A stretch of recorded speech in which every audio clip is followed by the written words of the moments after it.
Thank आखिरकार दिल्ली दिलवालों ने दिल जीत ही लिया है। Thank you so much, thank you so India much. Laughter champion का ट्रॉफी। यस, क्या कुछ कहना चाहेंगे, कैसी रही पूरी जर्नी? बहुत बेहतरीन जर्नी रही है। मतलब इतना कुछ सीखने को मिला कि क्योंकि एक पूरा प्रोसेस था। मतलब ये ऐसे ये नहीं मैं कहूँगा कि भाई एक एपिसोड था या वो था। मतलब कि हर एपिसोड में आपने कुछ नया किया और आर्टिस्टिकली खुद को पुश किया कि यार यार ये मैं करता नहीं था। जैसे मैं बहुत सारी चीज़ें थी जो मैं शायद पहले नहीं की थी कभी, लेकिन मेरे को इस शो के दौरान मैंने किया कि हाँ नहीं भाई क्वार्टर फाइनल है तो इसमें तो कुछ अलग लेवल की गेम करना पड़ेगा। तो वो मैं सीखा ड्यूरिंग द प्रोसेस। और very happy with the finale performance, क्योंकि उसमें मैंने कॉमेडी में ही कुछ नया किया, विच इज़ मैंने गीत के साथ जोक सुनाए। तो वो मेरे को अलग लेवल खुशी है भाई कि मैं वो कर पाया और मैंने वो पुल ऑफ किया।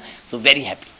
फिर जब फर्स्ट डे आए थे तब कैसा रिएक्शन था सभी कंटेस्टेंट्स को देख के, जजेस को देख के, और आज जब ट्रॉफी हाथ में आई तो कितना लाइक सो एक्साइटिंग? पहले दिन तो मुझे ऐसा था कि भाई मतलब कितने बेहतरीन लोग हैं। सो मैं बस अमेज्ड ही था कि यार ये मतलब कितना अच्छा टैलेंट देखने को मिल रहा है। क्योंकि जैसे मैं एक लाइव परफॉर्मिंग आर्टिस्ट हूँ, है ना, कि हम लाइव शोज़ करते हैं, ऑडियंस के आगे परफॉर्म करते हैं। तो मुझे और लाइव आर्ट फॉर्म्स के लिए बहुत रिस्पेक्ट है, क्योंकि मुझे देखना पसंद है। तो जब मैंने देखा कि इतनी सारी आर्ट फॉर्म्स आपको एक मंच पर देखने को मिल रही है, तो मैं as a viewer, as an audience ही बहुत ज़्यादा अमेज हो गया था, बहुत ज़्यादा खुश हो गया था। और फिर मैंने देखा यार इन लोगों के साथ कम्पीट ही करना है, तो फिर थोड़ा नर्वसनेस, थोड़ी एक्साइटमेंट हो जाती है कि ओह यार मज़ा आएगा, मतलब बहुत ही टाइट कंपटीशन है। तो लेकिन वही था कि धीरे धीरे मुझे ऐसा था कि यार हमेशा से एक फीलिंग थी कि यार कॉमेडी कुछ अलग है, मतलब कि है ना, कि मेरे को था कि मैं कुछ अलग कर रहा हूँ। तो मुझे था कि हाँ भाई जैसे इन लोगों का आर्ट फॉर्म अमेजिंग है वैसे ही मेरा आर्ट फॉर्म भी अमेजिंग है। सो धीरे धीरे करते करते करते करते जैसे शो होता रहा और अब यहाँ तक पहुँच गए कि भाई India's laughter champion. So very happy for my self and very happy for the art form comedy. साथ ही साथ आपने बताया कि काफ़ी अलग अलग अंदाज में सभी की कॉमेडी का एग्जैक्टली, हाँ तरीका जी। होता है। क्या कुछ सीखा आपने जो यार आपको? बहुत कुछ सीखा। जैसे कि खासकर अगर आप फिनाले की बात लो तो अब जैसे जय विजय भाई हैं, तो वो भाई इतनी ज़्यादा बेहतरीन आवाज़ें निकाल लेते हैं और आपको पता ही नहीं लगेगा। आपको अगर आप आंखें बंद कर लो तो आपको लगेगा दो तीन लोग हैं स्टेज पे खड़े हुए जो आपस में बात कर रहे हैं, ठीक है। लेकिन वही है कि तो वो देखने को मतलब वो मुझे सीखने को मिला कि एक कैरेक्टर को जब उसकी स्पेसिफिक आवाज़ दे दी जाती है तो फिर आपका सेट निखर के आता है। और मतलब जैसे शेट्टी भाई थे, शेट्टी भाई से ऑब्जर्वेशंस बहुत ही कमाल की थी उनकी। तो कि मतलब वो ऐसी ऐसी चीज़ों में नुएंसेस पकड़ लेते हैं, छोटी छोटी चीज़ें पकड़ लेते हैं जो आपको लगता है कि आम आंखें इंसान की वो इग्नोर कर देती हैं, लेकिन वो पकड़ लेते हैं और वो फिर उसको आवाज़ दे देंगे कि हाँ वॉलेट वाला हूँ, ऐसे मतलब वो प्रॉपर। तो वो चीज़ आपको सीखने को मिलती है कि अच्छा how to dive into the details, कि आप और कितना गहराई में उतर सकते हैं, कि दरिया में उतर के और कैसे कंटेंट निकाल सकते हैं। सेम गोज़ फॉर मतलब बहुत सारे आर्टिस्ट आई गेस कि इतने ज़्यादा लोगों से मैं मिला इस शो के दौरान, तो मैंने बहुत अलग अलग चीज़ें लोगों से सीखी। बट वही है कि अब मैं कोशिश करूँगा कि अब मैं अपनी आर्ट में ये सब निकाल पाऊँ और जो मैं अपना शो बिल्ड कर रहा हूँ उसमें मैं ये सब चीज़ों का ध्यान रख के इसको बेहतर बना पाऊँ। बट लेट अस सी कितना सीखा हूँ, कितना लगा पाऊँगा। साथ ही हमने देखा कि लाइक इंडिया लाफ्टर चैंपियन में बहुत से लोग प्रमोशंस एंड ऑल के लिए आए, बहुत से टीवी स्टार्स हाँ आए थे जी। बॉलीवुड वाले। कौन सा ऐसा एक एपिसोड रहा जो हमेशा से यादगार रहेगा?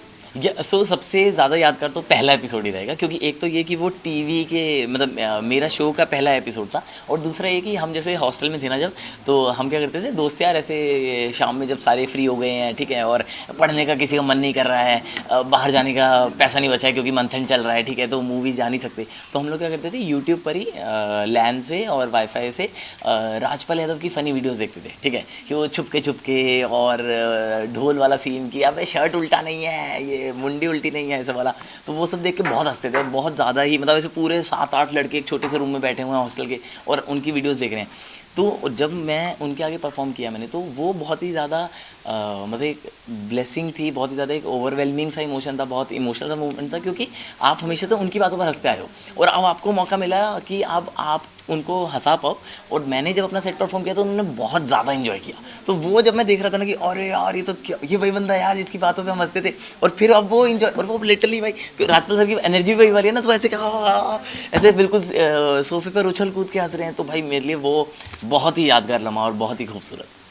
साथ ही ये भी जानना चाहेंगे कि जिस तरीके से जर्नी हमने देखी है, काफ़ी उतार चढ़ाव तो आते रहते हैं, कभी कभी ऐसा लगता है कि लो हो गया परफॉर्मेंस, कभी लगता है हाँ हार जी, गया। हाँ जी। हाँ, कितना इम्प्रेस किया है जजेस को? हमेशा से हमने देखा अर्चना मैम तो हंस के पागल हो हाँ जाती जी। है, कितना मिस करेंगे आफ्टर दिस, बिकॉज वो हंसी की यार हाँ काफ़ी। मतलब ऑब्वियसली वो मज़ा तो बहुत आता है और आपको वो एक टाइम के बाद वो ऐसा लगता है ना यार ये काश रोज़ हो। है ना, कि आप रोज़ स्टेज पे चढ़ो, रोज़ यही माहौल देखने को मिल जाए, ऐसी लाइट्स, इतने प्यारे जजेस, ऐसे रोशल हों, यहाँ पे आप रोशल से मस्ती ले रहे हो, मतलब वो आपको लगता है कि यार ये रोज़ होते रहे। बट वही है कि ये भी एक प्रोसेस है। तो बट मिस करने में मेरे को ऐसा लगता है कि मैंने इतनी यादें कमा ली हैं कि अब मैं, ऐसा नहीं है मेरे को कि यार मैं कभी घर पे बैठा हूँ ये सोच रहा हूँ कि यार वो दोबारा आ जाए। मेरे को पता है कि मैं इतना रीलिव कर रहा हूँ ना उनको, उन दिनों को, और मतलब खासकर जब से ये हुआ भी है तब से मैं इतना रीलिव कर चुका हूँ कि यार अच्छा पहला एपिसोड सोच लेता हूँ कई बार बैठा हुआ ऐसे, हाँ मुस्कुरा रहा हूँ, मेरे रूममेट सोचते हैं पागल हो गए कि ऐसे दीवार को देख के हंसे जा रहा है। और फिर मैं वही मोमेंट सोच रहा हूँ, क्योंकि बहुत सारी चीज़ें ऐसी होती हैं जो एपिसोड में डल गई। मतलब आपने 60 मिनट्स का एपिसोड देखा, ठीक है, लेकिन शूट इससे लंबा होता है तो आपको समझ में आते बहुत सारी चीज़ें ऐसी थी जो सेट पर हुई हैं, तो वो आप याद कर लेते हो कि यार वो बड़े प्यारे लम्हे थे। सो मिस करूँगा obviously, but I have a lot to remember and relive. साथ ही साथ कितने डीएम्स, कितने कमेंट्स हैं, अब तो लोग ये भी बोल रहे हैं रजत ये तो वही है।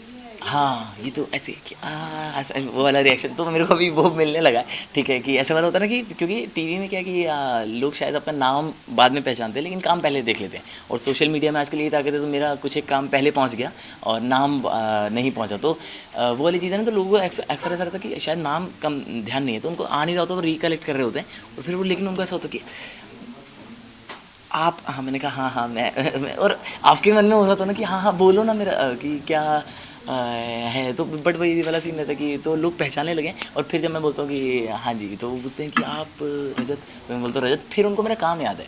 तो जैसे बहुत सारे लोग मुझे ऐसे मिले जो मेरे शेर मुझे सुना रहे हैं कि अरे बिगड़ गए थे हम इश्क में थोड़े बहुत, दिल टूटा तो फिर दिल तोड़े बहुत, तो मैंने कहा हाँ जी मैं ही हूँ, तो फिर एकदम से गले लगा लिया एक लड़के ने कि अरे भैया ये मैंने अपनी गर्लफ्रेंड को भेजा और ये सब चीज़ें। तो मतलब वो प्यार, एक अभी एक कपल मेरे पास आया और उन्होंने मेरे को बोला कि आपका जो तापसी के लिए आपने एक शेर पढ़ा था तो वो मुझे बहुत पसंद था, और तो मैं चाहता हूँ आप प्लीज़ मेरी गर्लफ्रेंड के लिए वो पढ़ दो। तो मैंने कहा अच्छा ठीक है, तो फिर वो गया है अपनी गर्लफ्रेंड को बुला के लाया, और फिर वो उसकी गर्लफ्रेंड खड़ी है, वो खड़ा है और मैं खड़ा हूँ, और मैं ऐसे ऑकवर्डली कि अरे आपके लिए अर्ज़ किया है तो वो सब चीज़ें होने लगी हैं, एंड बहुत प्यारे मतलब लम्हे, आई एम एन्जॉइंग इट और लविंग इट। साथ ही सभी ऑडियंस के लिए भी कुछ ना कुछ कहना चाहोगे, जिस तरीके से एक गर्लफ्रेंड के लिए आपने मैंने मैं सबको बस ये कहना चाहता हूँ कि थैंक यू सो मच कि इतना प्यार देने के लिए, और ख़ासकर इसलिए कि आपको मेरा काम याद है, मतलब ये मेरे लिए बहुत बड़ी कमाई है कि, और बस इतनी सी दरख्वास्त है आप लोगों से, इतनी सी रिक्वेस्ट है कि please spread the word around, और जब भी आपको मौका मिले लाइव शोज़ पर आओ और बाकी आर्टिस्ट को सपोर्ट करो, और जुड़े रहो यार, सबसे ज़रूरी ये चीज़ है कि जुड़े रहते हो आप लोग तो हमें भी ऐसा लगता है कि हाँ मैं इस शहर के लोगों को जानता हूँ, और आप लोगों के बारे में भी मुझे चीज़ें पता लगती हैं, सो दैट कि अगली बार जब हमें मौका मिले तो फिर मैं वो चीज़ें लिख पाऊँ या फिर उस तरह के लोगों को समझ पाऊँ। Thank you so much. Lastly आपके अंदाज में अगर एक शायरी तो एक शेर जो मुझे लगता है अब सबसे ज़्यादा वैलिडेट है, जो मैंने मंच पर पहली बार भी कहा था और शायद अंत भी उसी से किया, कि जहाँ मैं एक दिन अव्वल बनूँगा मगर तुम आज छोड़ो कल बनूँगा, और कभी बन जा शहद मेरी ज़ुबां का, मैं तेरे पैर की पायल बनूँगा, और अभी खामोश बैठा देखते हो किसी दिन शहर की हलचल बनूँगा। Thank you so much.